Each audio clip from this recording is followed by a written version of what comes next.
ইনকিলাব মঞ্চের আহ্বায়ক শরীফ ওসমান হাদির মৃত্যুর খবর ছড়িয়ে পড়ার পর রাজধানীর শাহবাগ মোড় অবরোধ করে বিক্ষোভ চলছে। আমাদের সহকর্মী বনি আছেন সেখানে, আমরা সরাসরি চলে যাচ্ছি সেখানে। বনি, হাদির মৃত্যুকে কেন্দ্র করে শাহবাগে এখন কি অবস্থা? সেখানে জনসমাগম হয়েছে কিনা আর সার্বিক বিষয় জানাবেন।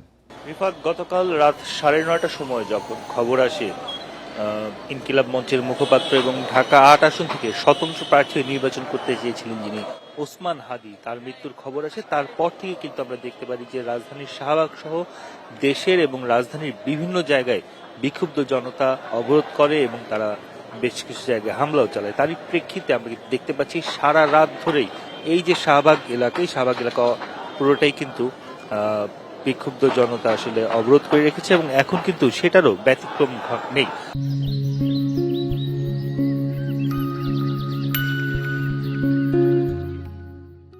আমরা দেখতে পাচ্ছি যে শাহবাগ মোড় থেকে চারদিকে যাওয়ার যে রাস্তাগুলো রয়েছে সবগুলি কিন্তু এখনো বন্ধ করে রেখেছে তারা, এবং তারা এখানে জড়ো হয়ে বাংলাদেশের পতাকা হাতে স্লোগান দিচ্ছেন যে হাদির সঙ্গে যেই অন্যায় হয়েছে, হাদিকে যেভাবে নৃশংসভাবে হত্যা করা হয়েছে তার বিচার দ্রুত সময়ের মধ্যে করতে হবে, এবং এই যে হাদি হত্যাকাণ্ডের সঙ্গে যারা জড়িত এখন পর্যন্ত যতটুকু জানা যাচ্ছে তারা ভারতে পালিয়ে গিয়েছে, সেই বিষয় নিয়ে আসলে কিন্তু তারা ক্ষোভ প্রকাশ করছেন।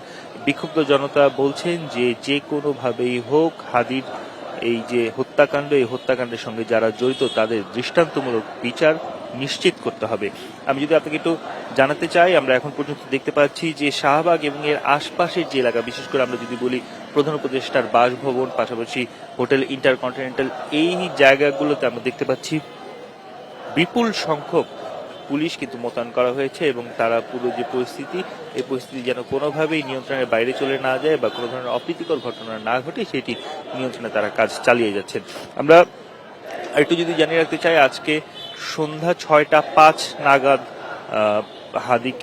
হাদির মরদেহ বহন করা যে বিমানটি, বাণিজ্যিক বিমান, সেই ফ্লাইটটি এসে ঢাকায় নামার কথা রয়েছে। তারপর তার যে মরদেহ সেটি শাহবাগ বা টিএসসি দিকে নিয়ে আসা হতে পারে। আমরা সেই বিষয় কেন্দ্রিক কিন্তু আমরা দেখতে পাচ্ছি যে সব যারা হাদির সমর্থক ছিলেন তারা এখানে সোচ্চার অবস্থায় রয়েছেন, এবং প্রত্যেকের মাঝেই আসলে একটি ক্ষোভ দেখা যাচ্ছে যে আপনি জানেন যে জুলাই আন্দোলনের সময় হাদির যে ভূমিকা এবং এর পরবর্তীতে হাদির যে সেই কর্মকাণ্ডের কারণে আসলে হাদি ব্যাপকভাবে আলোচিত একজন ব্যক্তি ছিলেন, এবং ওসমান হাদি সেই বলিষ্ঠ কণ্ঠের জন্যই আসলে কিন্তু ওসমান হাদির যে জনপ্রিয়তা সেটি আমরা দেখতে পেয়েছি গড়ে উঠেছে।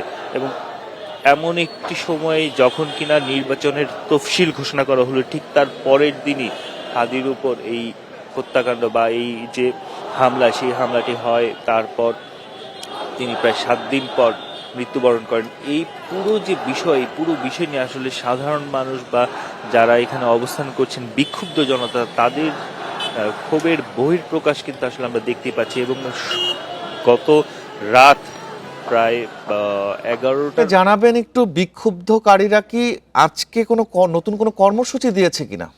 রিফাত, এখন পর্যন্ত আসলে নতুন কোনো কর্মসূচি ঘোষণা করেনি, তবে আমরা যেটি দেখতে পাচ্ছি খুব অল্প সময়ের মধ্যেই হয়তো তারা একটি সমাবেশের মতো করবেন, যেখানে ইনকিলাব মঞ্চের যারা নেতৃবৃন্দ রয়েছেন তারা থাকবেন, এবং সেখান থেকে কোনো একটি নতুন কর্মসূচির ঘোষণা আসার সম্ভাবনা কিন্তু আমরা দেখতে পাচ্ছি। কারণ এখন পর্যন্ত শাহবাগ মোড়ে আমরা যে ধরনের প্রস্তুতি দেখতে পাচ্ছি, অন্যান্য প্রস্তুতি দেখা যাচ্ছে, সেই প্রস্তুতি থেকে খুব সহজেই ধারণা করা যাচ্ছে যে একটি বড় ধরনের আসলে কর্মসূচির ডাক কিন্তু আসতেই পারে।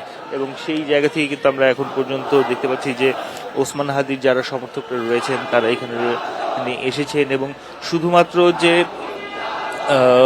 এখন পর্যন্ত আমরা শাহবাগের যে অবস্থাটা দেখতে পাচ্ছি, এই অবস্থা কিন্তু সময়ের সঙ্গে সঙ্গে ডেভেলপিং সিচুয়েশন আছে। অর্থাৎ আমরা সকাল 6টার সময় শাহবাগের যে পরিমাণ মানুষকে জড়ো হতে বা অবরোধ করতে দেখেছিলাম, সময় বাড়ার বা বেলা বাড়ার সঙ্গে সঙ্গে কিন্তু মানুষের সংখ্যাও অনেকটাই বাড়ছে।